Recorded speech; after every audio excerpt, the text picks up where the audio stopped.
It is an overwritten document. The intent is that you're gonna tailor it to your community. You're gonna take that material, you're gonna take, maybe pull Mason County zoning ordinance offline and start plugging in, putting things together to tailor what is the appropriate ordinance for your community. Obviously, you've got to edit it to match your zoning ordinance writing style and numbering style. I'm in a township that refers to parcels, and you might be in a township that calls them lots. And so you need to go and make those edits. You need to get all that stuff to match, so that you're using the same words that you define in the ordinance and those sorts of things. There's going to be, in that sample ordinance, a difference between on-site versus utility grid. And by on-site, I mean somebody who creates a wind alternative energy system that's just for their home or just for their business. So it's one unit that's providing electricity to that home or to that business or to that farm, and that's it. The utility grid system are the really big ones, like what we've been talking about, the wind farms that are Consumers Energy or a John Deere or a Duke Energy might be building. Yep. Is there any problem with necessarily using the terminology of private versus on-site, or is on-site maybe a better? I don't think so. You call it what you want to call it, define it. That's the important part. Get the definition in your ordinance so that it's clear what it is you're talking about. So the sample ordinance outline is definitions, and then the general provisions. This is what you would amend in your zoning ordinance to general provisions. It is what applies everywhere. Doesn't matter what zoning district it's in. That's where you might put the on-site kind of requirements that you might be thinking about, because it's going to be an accessory use to a home or an accessory use to a business, and so it might be in a number of different zoning districts. You're then going to be amending the part of your ordinance that spells out the special use standards. So these are the standards that has to be met in order to get a special use permit, generally in a different section of the ordinance. Special uses, if you recall, those are the uses that always end up with a public hearing, and it's the planning commission that's saying yes, yea, or nay to the zoning permit being issued or not. And then you need to amend the zoning districts, so that you're saying specifically which zoning districts is going to be allowed in, and then if it doesn't add to the list of the zoning districts that it's not allowed in. I heard someone earlier today using an overlay zone approach. That's fine. But you need to amend the overlay zone so that you're talking about geographically what it is you want to be talking about. And then finally, we're assuming that everybody already requires site plan reviews for virtually every land use, not just wind energy. And if not, then you need a site plan review to it. Sample ordinance I'm giving you today does not include site plan review. We assume you've already got it. That's something that should have been in the ordinance from the 1980s on forward, but I'm very aware that everyone doesn't do that. So you define the land use for generating electric power, as you see here. This is for the on-site. When is it an appropriate accessory use? What zoning districts can it be an accessory use? More likely that it'll be a permitted use as opposed to a special use, but that's also a decision that you can make. And then the utility grid wind energy system. So again, which zoning districts? These are more likely going to be, in fact, really should be handled as a special use. Just about always.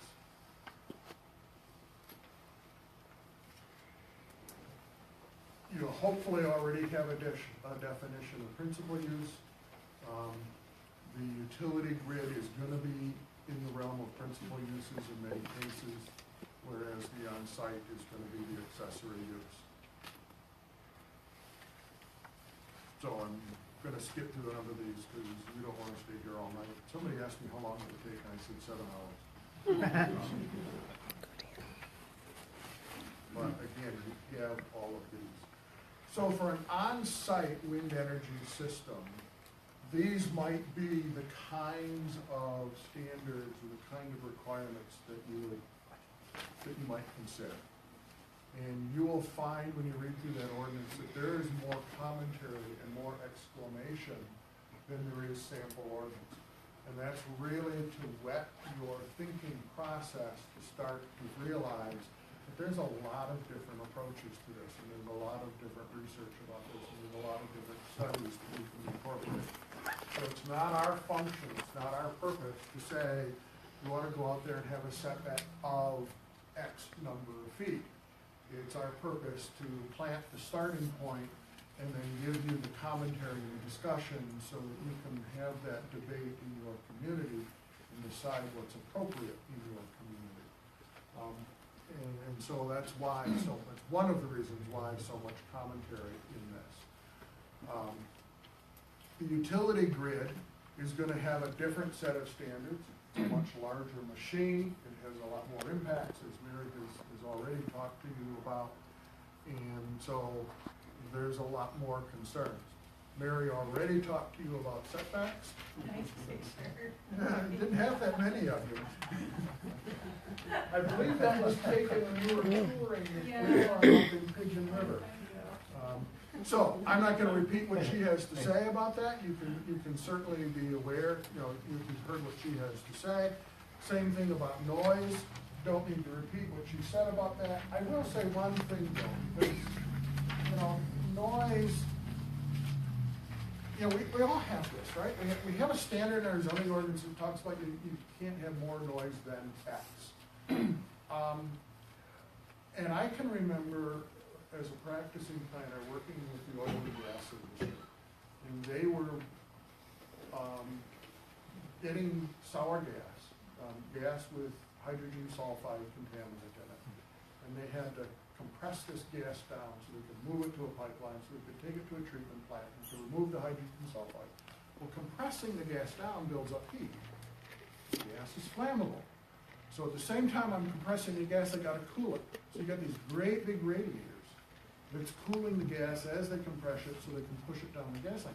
Well, that radiator and the cooling processes are very noisy. So we had lots of complaints about noise. And it was pretty heated discussion between us, the regulator, and the oil and gas industry, because it's pretty expensive to build the structures around these things to buffer that noise. And sort of at an impasse, and then finally one of the oil executives said, you tell us what the decibel level is, we'll engineer it and meet that standard, and then don't complain anymore. And he was right. So we told him, I don't remember what it was, this was a long time ago, so it was probably occupational safety standard of 55 decibels or something, or 60, somewhere in that neighborhood. And they engineered it, and they met the standard. Now, we don't have a chalkboard here, but I can make less noise than 60 decibels while I run my fingernails down the chalkboard. And there's a certain number of people in this room that will be extremely annoyed by that. Sound isn't just volume, and it isn't just the pulsation that Mary talked about. It's pitch, it's tone, and we really don't have really good science on that. And so that's going to be maybe one of the bigger issues that you have to deal with. Let me also caution you,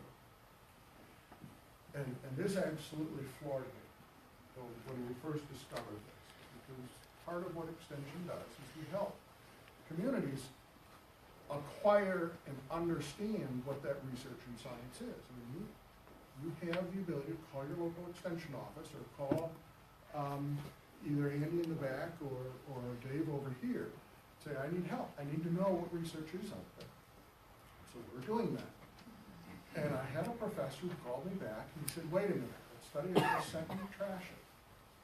It is fabricated research. So we do have people, because this is a controversial issue, who are literally fabricating written, published studies on especially the sound topics on wind energy. on both sides of the coin. Nobody gets clean hands on this. The one that was discovered, and that's what, okay, now we're gonna start being serious and double check all of this. The person who wrote the article was also the person who peer reviewed it, who was the owner and publisher of the journal in which it was published. And that's not peer reviewed university appropriate research.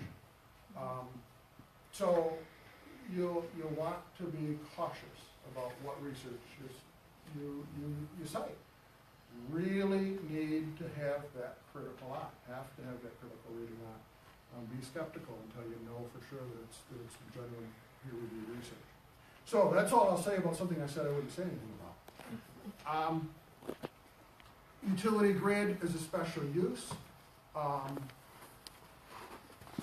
There's also the use of the weather towers, and the construction of weather towers, depending on the design. Some community or some developers want those types of towers up before they even make application, because they're measuring the wind, they're measuring the weather conditions to determine whether this is valid or not. Some of these systems use a central weather tower that is running the entire wind farm. Depends on the design. So you might not just be talking about the wind generator towers themselves, but this additional. And what this is it's usually a lattice tower that's got all the weather measuring instruments on it. And that's cabling and sending the commands to the turbine saying, turn this way because that's the direction of the wind. Feather your blades to this extent because of the wind speed. And so all of that kind of control. Some of that's built right into the tower and it's done individually. Some of that's done with a separate nanometer tower system. The Garden Peninsula farm uses the weather station tower. So that's another aspect of this that you would be thinking about.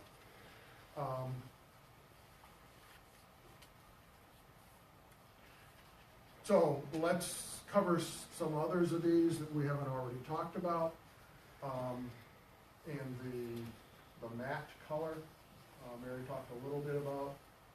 Non-reflective, you don't put advertisements on it. You try to have it be as little intrusive as you possibly can. And the other things that you see on here. So that's certainly an area that you can be concerned with. The even and back studies, Mary already covered for you, so I don't need to. The shadow flicker, I think Mary did a very good job on that. I don't need to. All of this is in that sample ordinance, though.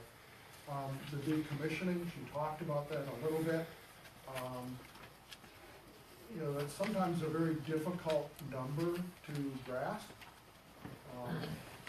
How many of you think that you could adequately predict what it would cost to do something 20, 30 years from now? And so that's the hard part of it, the difficulty in doing this. And so very good advice that you got. Rethink that every 3 years, update that every 3 years. So, but that means that it's got to be someone's stickler file. So that someone remembers every 3 years to be coming back to that and focusing on that. Okay? So, complaint resolution process, I have seen this be extremely successful in a number of communities. And this is where the Planning Commission approves a process that is an inexpensive way for a landowner to be able to express a concern and sit down in a mediated forum as opposed to the more expensive lawyers and lawsuit forum to try to resolve those issues. And it's even less formal than the zoning board of appeals. You go to the zoning board of appeals, don't have to hire lawyers for that in the general sense, and that's why we have zoning boards of appeals, why it's required with Michigan zoning. But this is a step further than that. Now, we do have a number of professors that are very good sound audiologists, but they are not planning and zoning specialists. And so they've published studies that say, well, we ought to have this kind of dispute resolution process for amending a zoning ordinance. Not legal in Michigan. Clearly, absolutely not legal in Michigan. The local legislative body, township board, village council, city council, cannot abdicate their ordinance making authority to anybody else or to any kind of an arbitration system. The complaint resolution in that arbitration process is for the complaints and maybe for the adjudication of findings on special use permits, but certainly not for amending or deciding to amend or not to amend the ordinance. So there is that literature out there, but again, important to have a very critical eye and read these things critically and know these kind of things. How many of you have been to citizen planning? Have gone through the citizen planning course? So you're going to be able to pick up on that right away. You know, that's not kosher. Can't do that in Michigan. And that's a pretty fundamental training program. So not many hands went up in the room. You took note of that, Randy. You've got a whole bunch of people here who can take Citizen Planner and make that available. Very important program to go. I mean, it's the fundamental basics that I'll talk about in some detail before we're done. Mary talked about interference, and so again, I'm not going to focus on that again. When you start talking about what zoning districts, so there's three different things. Those things may be permissible in a different set of zoning districts. You're going to tie this back to your master plan, right? In terms of where it may be appropriate, where it may not be appropriate. And then you also have site plan review. And so the sample ordinance that we have talks about, here are the things we need to include in a site plan. Again, it's assuming that we're plugging it into provisions in the ordinance that already exist.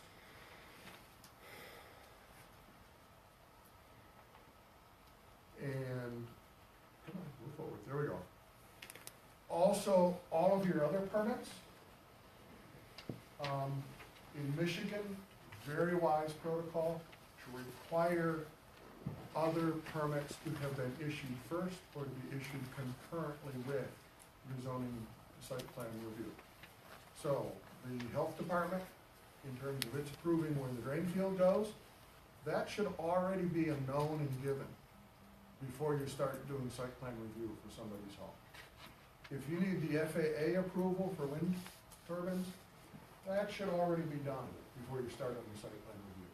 If so part of the site plan review process is for the developer to bring all of those things to the table because they've already conferred with Fish and Wildlife, with DEQ, with Public Service Commission, and so on. So that you're not having to revisit that issue at a later date because something got changed. The example that I like to use is the simple one, the single-family home. If you approve a single-family home site plan before the health department's figured out where the drain field needs to go, and then later the sanitarian requires the drain field to be moved, what happens to your site plan? You gotta go back and do it all over again because you've now got a substantial change to your site plan. So don't make people run through the hoop twice. Sequence the permits in the appropriate order. The only permits that should come after a zoning permit is building, electrical, mechanical, plumbing. Okay? So you're toward the end of that process. Certainly need to have the fee schedule. Might want to talk about that escrow account that Mary talked about for this kind of a thing. So here's another example of a wind farm site plan. And that's just a table of contents, 14 parts. This is here on counties from some years ago. And so I think Mary looks more impressive in terms of volume and such.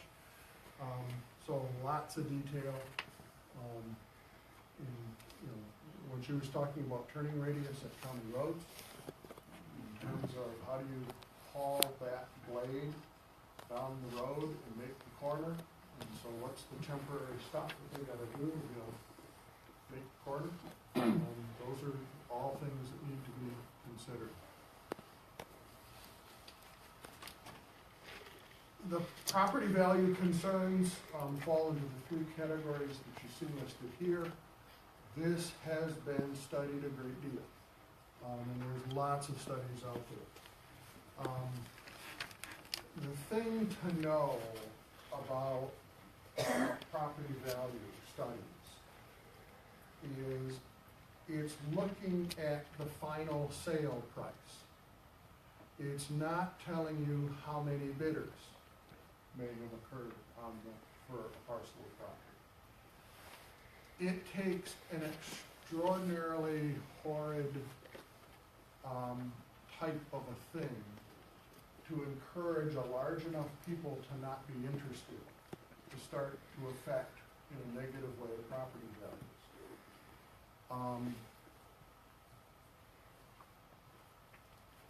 The presence of a wind generator will have a certain number of people who will say, oh, I don't want to live there. And so they may not submit a bid, or they may submit a low bid. But there's another set of individuals that are not going to be that concerned with it, and they will submit a bid for the property that's roughly at the same level it would be otherwise. And so the study will show you that the property sold for roughly the same value. And so that's, in the long term, what's happening. You're not seeing a change in the property value. Now, the real estate agent may get fewer bids, or may get a bigger spread in the number of bids, but the seller still sells to the highest bidder. It's the same as somebody who's trying to sell an apartment building in a downtown. There's a certain set of people who are not going to want to buy in that downtown neighborhood. There's another set of people who will. And the set of people who do want to are gonna bid at the market value. The people who don't aren't gonna bid, aren't gonna be interested, or are gonna make an offer that's below market. So, those rules and that kind of system doesn't change. And so when we look across the board at studies on property values, we don't really see an impact on that. It's not something that is so onerous and so horrid that you get a very large number of people who are no longer interested. That does happen. There was a development in Texas, and the water was bad, as in not drinkable. And so the entire neighborhood, the entire subdivision had no water at all. Well, property values plummeted there, right? Why would it build? Everybody, it's a big concern, and that impacts everyone. So probably the most predominant studies on this topic come out of the Lawrence Berkeley National Laboratory. You have the reference, you can look at those yourself. And you can see that there is not a significant effect in property values. So I don't need to belabor that point unless you want me to. Going to spread a lot about this.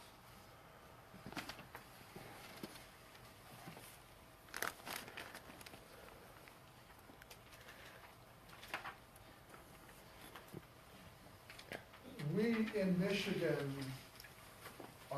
did a lot of research. The state of Michigan commissioned Michigan State University, a number of other universities, to look at what would be the economic impact or benefits or negatives about wind energy in the state.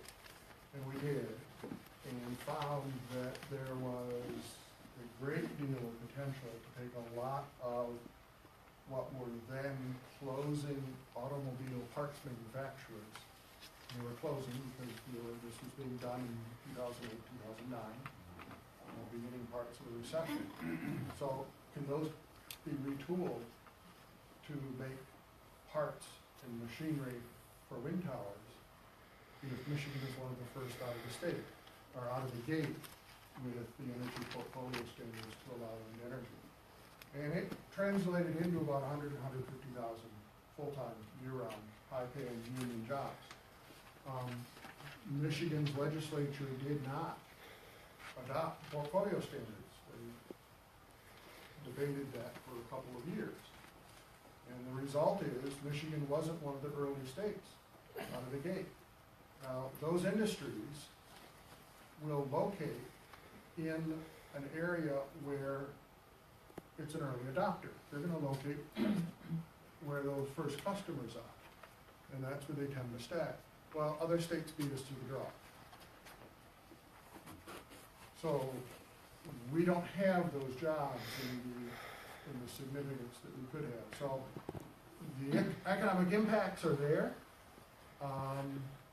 but there is a horse race involved as to where you get those jobs and whether they come to your community or not, and it's dependent on how quickly you move out of the gate. So we have surrounding states in the province of Ontario that grabbed a lot of those jobs and still have them. They're servicing your systems here, but not necessarily where you are. Once the thing is built, the maintenance staffs aren't that big. I think all of you know that. I don't think we need to talk about that. You can see the numbers here. 12 full-time, 5 to 6 full-times in solar. Now, one of the things that we really need to talk about, because I see so many communities that get themselves in trouble on this point, all of the principles, all of the legal restraints that you have in a planning and zoning program don't go away simply because we're talking about wind. Because you really support it, really want it, or because you're really opposed to it and you really don't want it. Those fundamental rules are still there. And if you ignore them, if you try to skirt around the edges, you are handing the opposition on a silver platter everything they need to be very successful in a courtroom concerning it. And that's one of the reasons why I was saying with such admiration about Mason County understanding how vitally important it was to have that neutral stance. Because one of the principles that we talk about is very important is planning commission is an administrative body.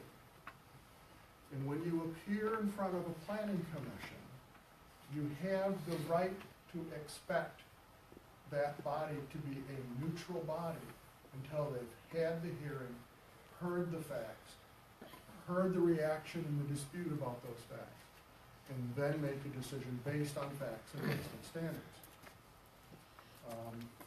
How many of you would want to show up in front of a judge if 5 minutes before you walked into the courtroom, the judge announced publicly that he already thought you were guilty? Same principle here, folks. Same principle. Very basic process that we need to work with. The rules about procedural due process don't go away.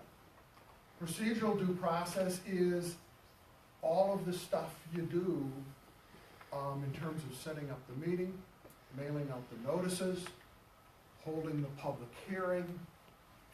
It's that those steps that you have to take. And in Michigan, those steps are very clearly spelled out in statute. You can't shortcut them, you can't short circuit them, you can't skip them. That all is still there. That all still has to be done. There's also a thing that's called substantive due process. I mentioned that earlier when Mary was talking. Substantive due process is it's court precedent in Michigan. It basically says, as a government, we look at the substance of what you're regulating, okay? The topic of what you're regulating. as a government, you don't get to regulate everything. There are certain things that are off limits. And so the substance of what you're regulating has to be within the realm of your authority. And where do you get your authority? You get it from a delegation from the state legislature. If you're a township, and the state legislature hasn't got a statute on the books that says you have the authority to do it, you don't. So, is the substance within what you can properly regulate?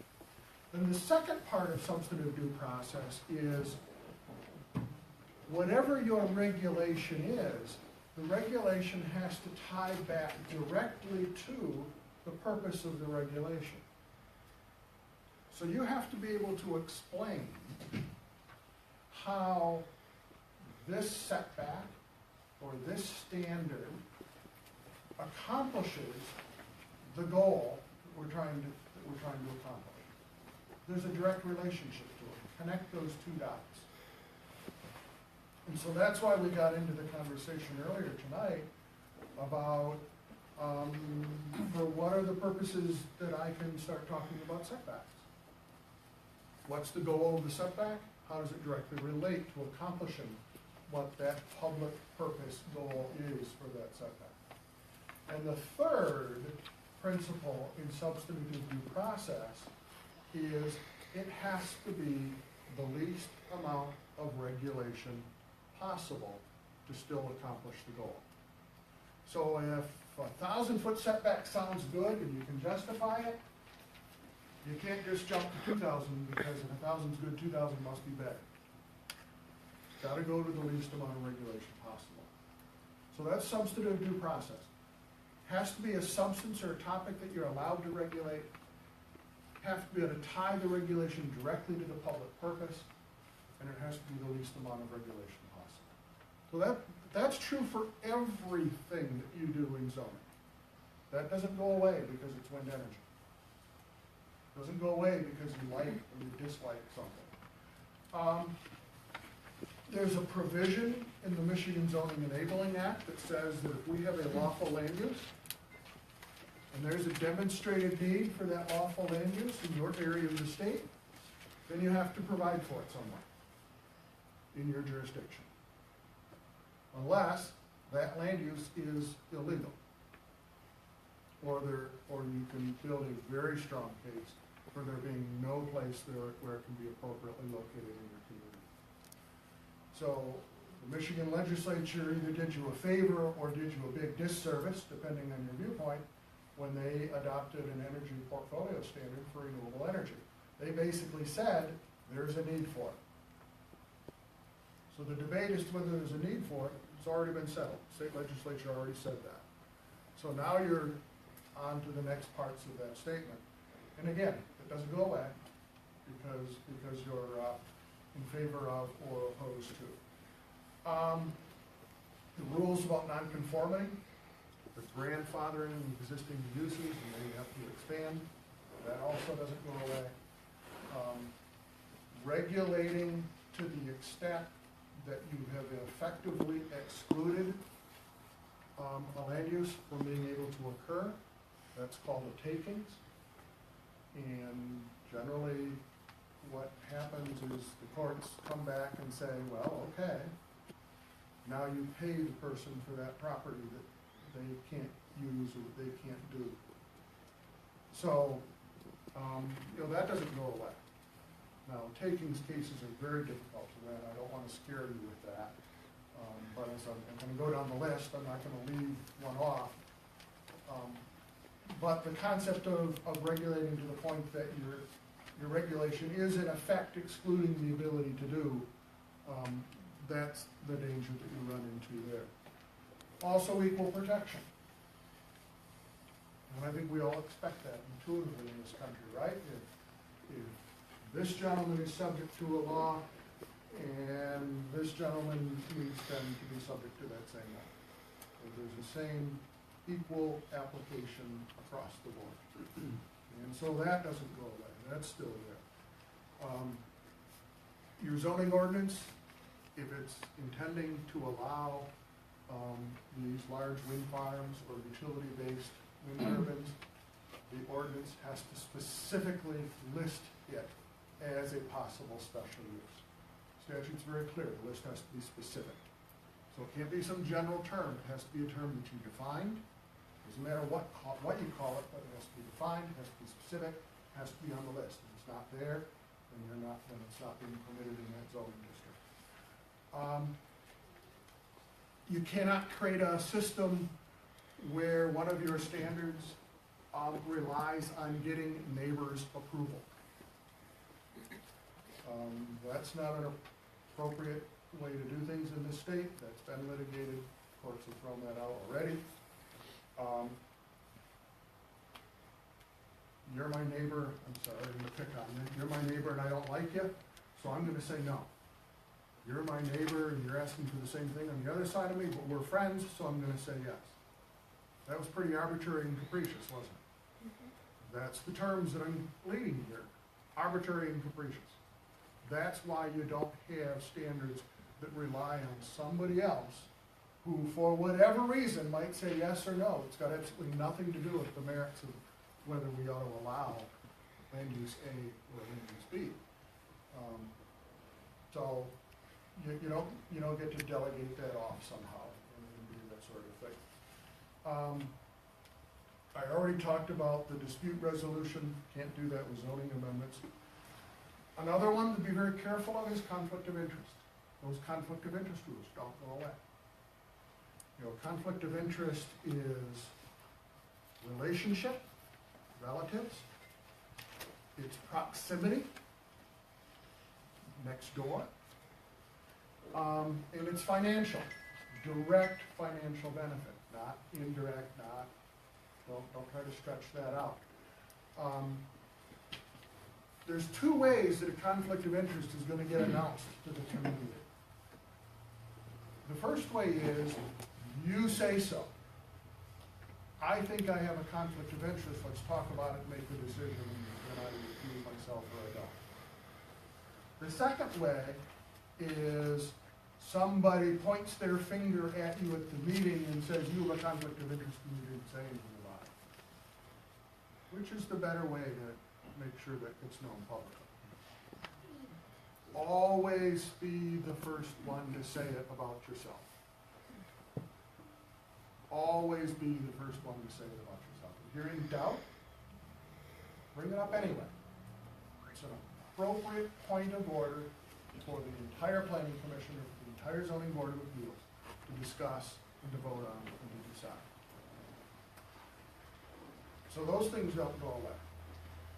And I already told you earlier about the case where somebody doesn't, well, the case is a Cadillac in Wexford County. Somebody had a conflict of interest, didn't expose it. Person pointed their finger, went to court, judge removed the individual. Same as someone who announced their opinion up front. Ends up getting removed from that administrative body. When you have a conflict of interest, you don't vote, you don't discuss, you don't participate. Really good practice to leave the room during that agenda item. Physically depart. We'll come and get you when that agenda item's over. You can come back and sit down when things over, but don't be in the room. There's one community that I was in and they didn't leave the room, you just went and sat in the back of the room. And nobody said anything. This was a contentious issue. We had somebody with a video camera recording. The somebody with the video camera recording was the applicant's attorney, their hired videographer. And the guy in the back of the room where the conflict of interest was doing, That's a problem. he was communicating. The attorney noticed that. The videographer was instructed to turn the camera to that person in the back of the room so they could record those facial expressions in that body language. So, that can get used against you. Yep. Now, can somebody be sued civilly or in regards to that on a planning commission Oh my, by a township? that's if not they an are- that's not an easy question to answer. Governmental immunity comes into play and a whole lot of other factors come into play. the raw, blunt answer to your question is, yeah, anybody can sue anybody for anything. But I read into your question, could they be successful or effective in the lawsuit? Yes. That's what becomes the pretty blurry, case-specific answer, a whole lot of variables. So basically, if an official does have a conflict of interest, and a township does try and sue that person, you have a problem with possibly putting the township in financial jeopardy because The appropriate remedy for the township, when they have someone who has a conflict of interest, doesn't announce it, and doesn't behave appropriately, the statute says the township board, or village council, or city council, or county board, take steps to remove that person from the planning commission. So it's not a lawsuit, it's a removal from office. Now, that's a political decision. Now it's a decision being made by elected officials. That's not an administrative body, that's a legislative body. You can lobby legislators, whether they're township trustees, or county commissioners, or city councilmen. So those administrative body type rules switch. It's a different type of body, it's a different set of rules that they go by. And this issue has come up quite a bit around here, in the conflict of interest. In your opinion, does having a lease with a wind company create a conflict of interest for a member of a planning commission or a township board? Yeah. That's not my opinion. That would be pretty The good, answer is okay, yes. okay. And what do you, the situation, sometimes you have a majority of the board, Oh, so you lose your quorum? Yeah, that's a Yes. problem. well, how should that be handled? Townships, first phone call is to your municipal attorney.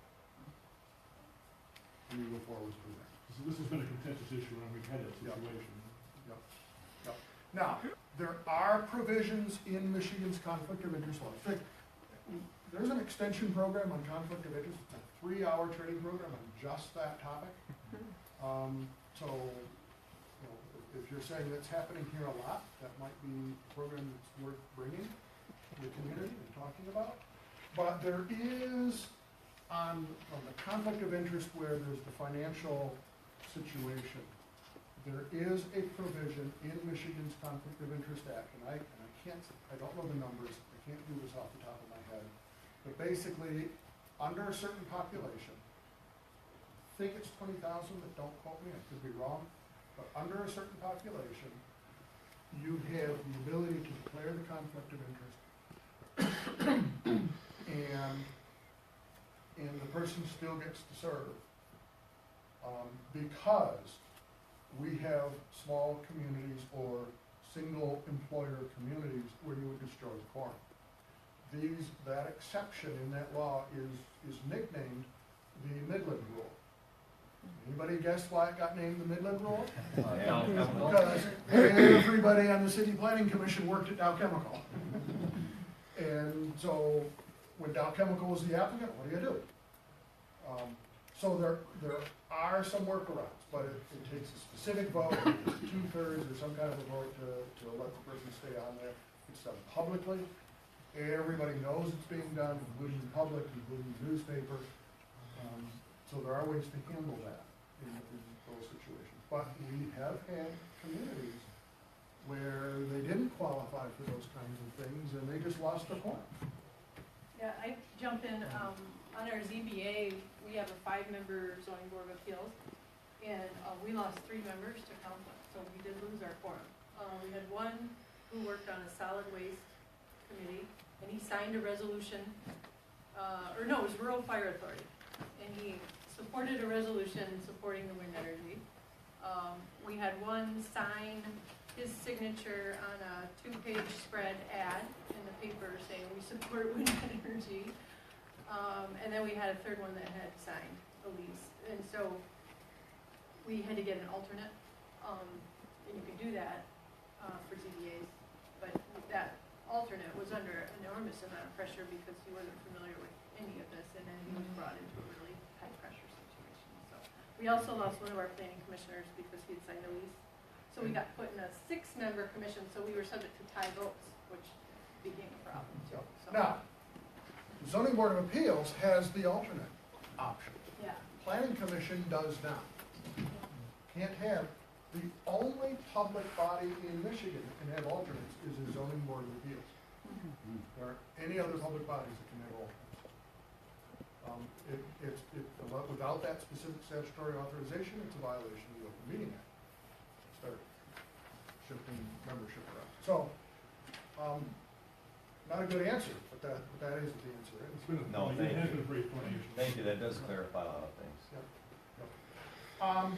Now, the other thing that happens that a lot of communities don't do, so maybe think about this for your bylaws, is that one of the purposes of conflict of interest is relationship. Okay, my spouse, my kids. What about third cousin twice removed?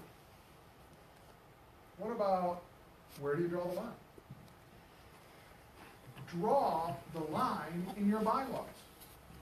Define how far out your relationships go. And do so with the thought that if you're a very insular community and you draw that line out too far, you start losing the quorum all the time. Because everybody, might have a relationship. So there's a pragmatic side to this, as well as an ethical avoid the conflict of interest side to this. And so there's not a one-size-fits-all. You need to have that conversation and include in your bylaws how far out you go with a relative that constitutes a conflict of interest as to how it works in your community. What if you have a board that doesn't want to sign bylaws or put bylaws into effect? Statute requires you to have bylaws, that's not a choice. What if you refuse to? Statute requires bylaws, that's not a choice. Yes. The one thing we did with our bylaws for our planning commission is we did the conflict of interest resolution, but we also, if there is a lack of a quorum, those that are conflicted draw out of a hat only to achieve a quorum, so you do not allow everyone to vote that's conflicted. That get past your municipal attorney? He's the one that suggested it. I have actually. not heard that before, that's interesting, you're gonna cause me to lose sleep tonight. Gee, how does that work? That'd be interesting, but thank you, I'm teasing you, but I am also very serious. That's an interesting solution. Rather than allowing sharing that around. everyone that's conflicted, you only allow enough to achieve a quorum and then you move on. Well, and so that goes back to the first phone call you make is your municipal attorney. Because, a clever attorney may have that kind of a solution, and so, okay, first we amend the bylaws to allow you to do that, and then you proceed to do it. So, but have that conversation with your attorney, make sure that it's, again, you wanna make sure that the attorney that's standing next to you in the courtroom is comfortable with the route that you're taking. He or she is thinking strategically, how this plays out down the road. And so you want that strategic thinker involved early rather than later in the process. Same kind of discussion that I had about relatives with proximity.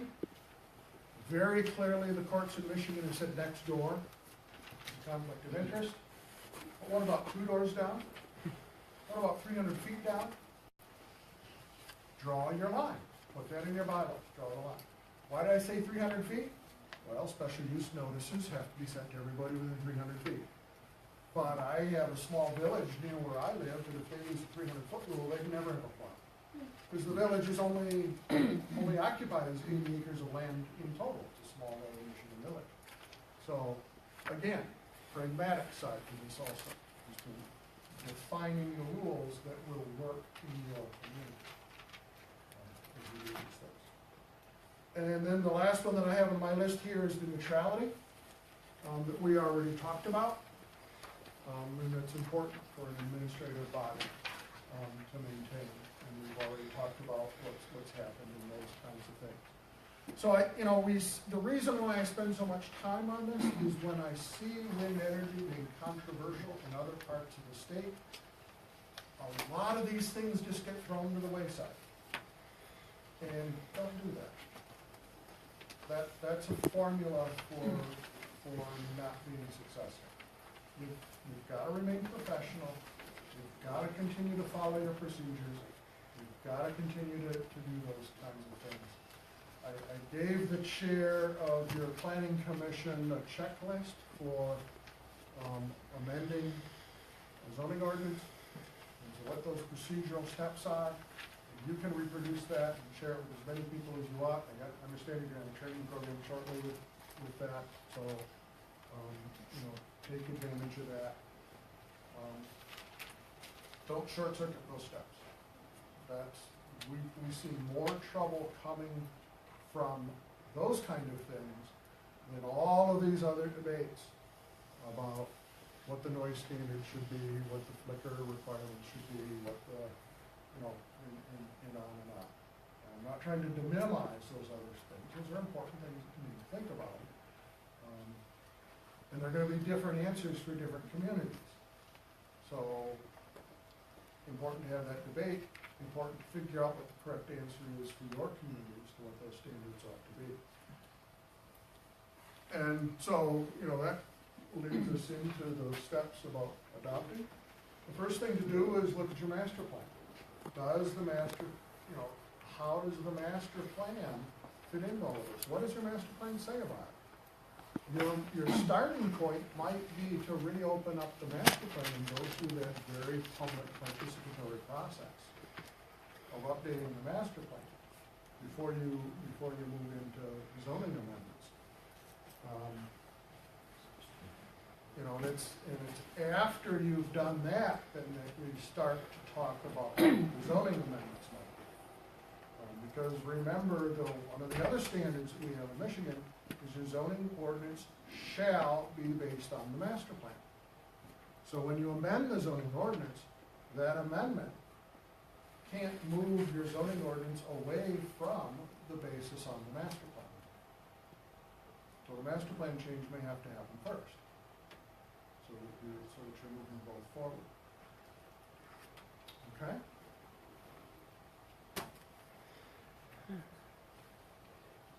Document the resource in your master plan. You saw earlier tonight the wind propagation maps. You can go to the Michigan Energy site. You can see a lot of different maps at different heights and different times of year. The map that you see here is solar. Solar tends to be a much less controversial issue. We haven't done nearly the kind of background research on solar energy that has been done with wind. It just doesn't become a conversation point or become anywhere near the level of conversation that we have here. But here's where you can see that the sun potential, but you'll notice that this part of the thumb, you start to get into a lighter gray instead of the darker orange, which is where the high potentials are. So may not be that much. But remember also that Germany has the most solar sourced alternative energy in the world, and Germany's climate is pretty much identical to Michigan's in terms of number of sunny versus cloudy days. Now, that tells you two things. One, we can be as successful as Germany moving into the solar power, but two, there's a lot of other places on the planet that'll way outproduce Michigan and Germany on solar energy once they get their act together and start doing it. Because we have other places around the world that are a lot more sunny than Michigan is or Germany. So can we do a lot more in solar? Yes. But we're not going to be the hotbed for that. There are more attractive places in the world for that kind of activity. But the real point of this slide is look at where those resources are. For wind, you have the wind that's steady enough and strong enough that it's attractive to the technology. Two, do you have the distribution system three, do you have a transit system, that can move those parts to the community? You need all three. I'm guessing that you have all three here, since you've already got so much of it already taking place, but I don't know that. I'm not familiar with this part of the state. The checklist that I gave the chair of your planning commission, this is it in very brief. These are the steps that you take to amend a zoning ordinance. No shortcuts. You don't need to skip any of these steps. There's no such thing as an excuse, I'm a small community, so I don't have to do it. No. Everybody has to do all the steps in this order. It's a linear process. So you do step one before you go to step two, you do step two before you go to step three, and so on through the process. And if you skip one of those steps, or if you don't, even if you do it, but you don't document that you did it, in other words, it doesn't appear in your minutes, you don't have the affidavit from the newspaper publisher that shows you posted it, and had the notice in there, that's fatal. That's a fatal error. If you're looking for a way to hand your opponent their case on a silver platter, mess up on this.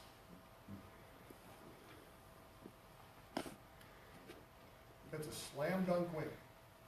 And I live in a circuit court district where the judge is a stickler for this. No forgiving whatsoever. I have no idea what your circuit court judge is like on that score. You probably do. But I can tell you that my judge was not going to forgive on that. You know, it was a slam dunk out the door. Start over. So, you know, don't mess up on those kind of things.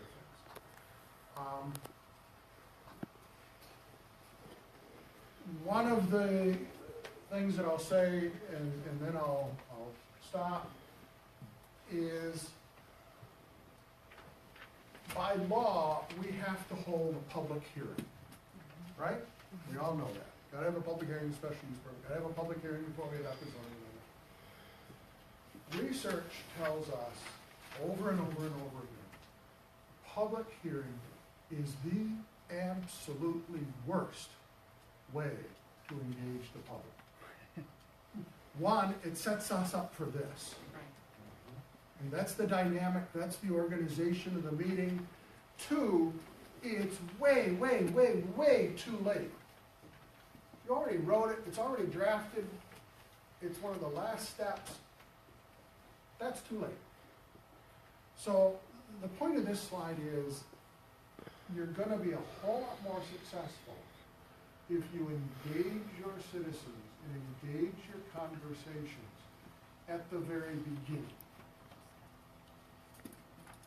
And give that citizen committee actual authority and purpose. Use facilitative techniques, use charrettes, use visioning sessions, use any number of things at the beginning. Maybe the unspoken goal for you is, we're gonna have this so talked out and so resolved that by the time we're at the end of the process and we have to have the legally required public hearing, everybody's sick and tired of it, and nobody shows up. Because everybody's in agreement.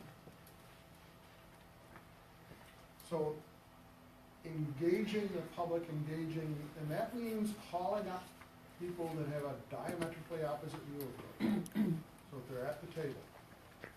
That means maybe empowering this committee to make the recommendation for the zoning changes, right? Or using the facilitation. Now you have in your community clergy, many of whom are well-trained, good facilitators, a neutral third party that, that can come in. You have your local extension office that probably has or knows of highly skilled facilitators that don't have a skin in the game, that can come in and they can talk about this and facilitate. You have,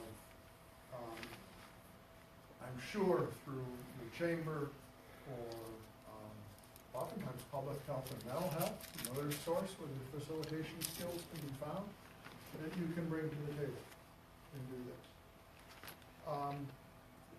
Be a fantastic mission or function of a county planning commission. It's a lot of work to bring people all together to have that conversation. So think about maybe doing it at a larger scale. So that all the townships are working together with a facilitated process in a bigger geographic area, where the planning commission hosts the facilitation and residents from all of the townships are all participating. So, or maybe you'd rather do that through the Michigan chapter of your Michigan Townships Association, if you're more comfortable with that kind of a group. So more ways to skin that cat, but the facilitation is extremely important. Early engagement of the stakeholders, early engagement of those people who have serious concerns. And I think if you picked up anything tonight, it's that there are some very legitimate concerns on both sides of this coin. It's not a black and white issue. There are grades, and you're going to be struggling with those shades of gray in terms of how you resolve this and find the answer that's appropriate for your community. Okay. So, additional resources is just a list. I don't need to talk through additional resources. But these links are in your handouts, so you can look at those. They're all web-based, easy to define. This is also on the web, easy to find. This is the Ohio State study that I was talking about earlier. So again, right up there on the website, and more. So that kept you here later than I think we wanted. I hope this is useful to you. I really think that Mary's presentation was extremely valuable to you. I hope that you feel that way also. You do have amongst your handouts one form that if you want to fill it out and read it, we'd appreciate it. We are from MSU Extension. We get state and federal funding. We do have to report back that people were here and that they were a particular gender and that sort of stuff. And you don't have to fill that out. You don't have to leave it if you don't want to, but if you would, we would appreciate it. Rip it in half, keep the list of resources at the bottom half of the page, and turn it in if you wish. Thank you very much. Thank you. I have one quick comment, two quick comments I want to make. One is, I misspoke when I said you asked who sued who with consumers energy. Consumers appealed the ZBA decision on the town, and they appealed that to circuit court, and they appealed the decision to Court of Appeals. So they were appealing the county's decision. I just want to make that clear. So they lost in your appeals court. Yeah. And they lost at circuit court. Right. And then you were appeals. Right. And what happened at appeals? That before it Out just of court settlement. yeah. What a surprise. Which is pretty favorable to the county. Yeah. The second thing I want to say is, we talked a lot about sound levels, and there's 35, 40, 45, whatever you're at, but you're going to have to go a little farther than that and tell exactly what metric you want them to measure the sound by. So they can measure the quietest 10%, the loudest 90%. Those of you that have grappled with it, you see L10, L90, Lmax, Lmin. So try to familiarize yourself with those metrics, because you'll have to quantify that. So I just wanted you to know that. Third thing, this is Kurt's last training, because he's retiring next week. Oh. Wow. And he's been with MSU Extension for how many years?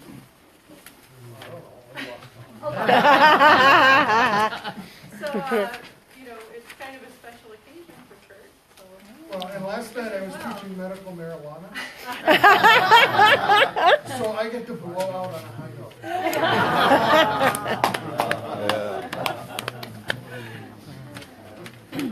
We'd like to thank you all for coming tonight. We thought I know the hour's getting late, but we have some council officials here who have kind of been through the process. If they wanted to contribute any words of wisdom or do's or don'ts, or John, I know.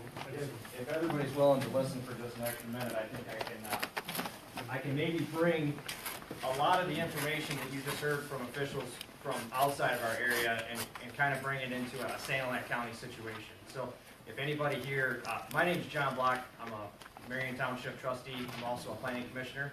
I also sit on the Board of Education as its president at Deckerville Community Schools. We've been dealing with an issue in Marion Township on Mission Wind 3, if anybody's heard of that particular park that was planned to be built. It was a very contentious issue. And I'm kind of in the twilight zone. April of 2016, I developed this. This is my plan on how to zone industrial wind generators in Santa Ana County. I've never met Mary before, but this is a mirror copy of what you presented to me. So great minds think alike.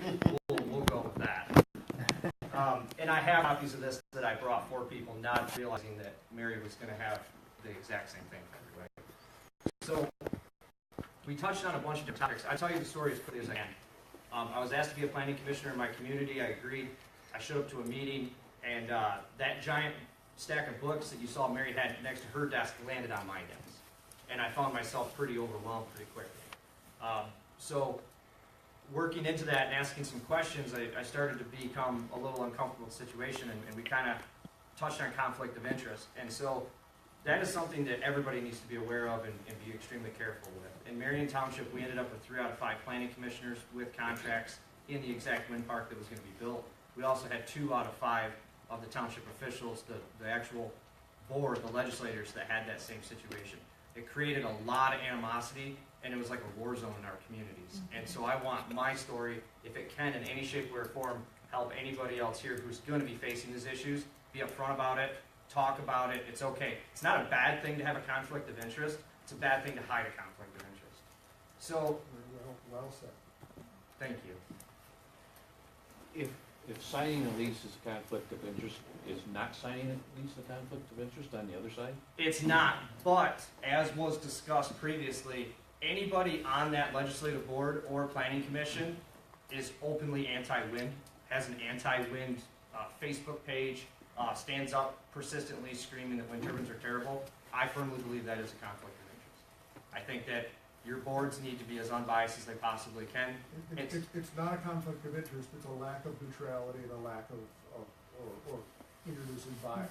And it's important to remember that in our Constitution, due process, and anything that conflicts with that, you could be handing them the possibility of some type of litigation. And we are all small townships without a ton of money, so we try to avoid that if we can.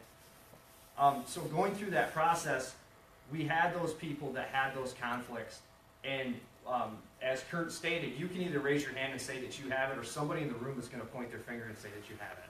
Unfortunately, I had to be that person in my community. It was a very uncomfortable situation for me. It's not something that I wanted to do, but the person that I am compelled me to do it. I was forced to do it. And so I had to do that. It created more contention, and we ran through a lot of issues. And we also were in a situation where everybody here needed, if you don't have an ordinance, or you have an ordinance that hasn't been revised, you really need to look at it. Marion Township's ordinance was the weakest one in the state of Michigan. Now, that didn't mean that the developer was going to build to that really substandard. That just meant that when people in the community found out about it and realized what the ordinance said, it was too easy to come in and criticize every part of it. And that just overtook all of our meetings. And long story short, Michigan Wind 3, which was on that map as a proposed project, has not and likely will not happen. And so, had we had an ordinance comparable to what Mary has come up with, or what I developed last year, I don't think that would happen. Because I think to come in and argue against the points that she made today would be extremely difficult. So we went through that process. Long story short, myself and some other individuals ran for the township board. We turned over a large portion of the township board, which then turned over a large portion of that planning commission that was required by state statute to adopt bylaws, yet refused to do that such thing last summer. So, you know, just there's political ramifications for not doing what should be done. Marion Township didn't have a master plan. And then on top of all that, all of these issues came to light at one time.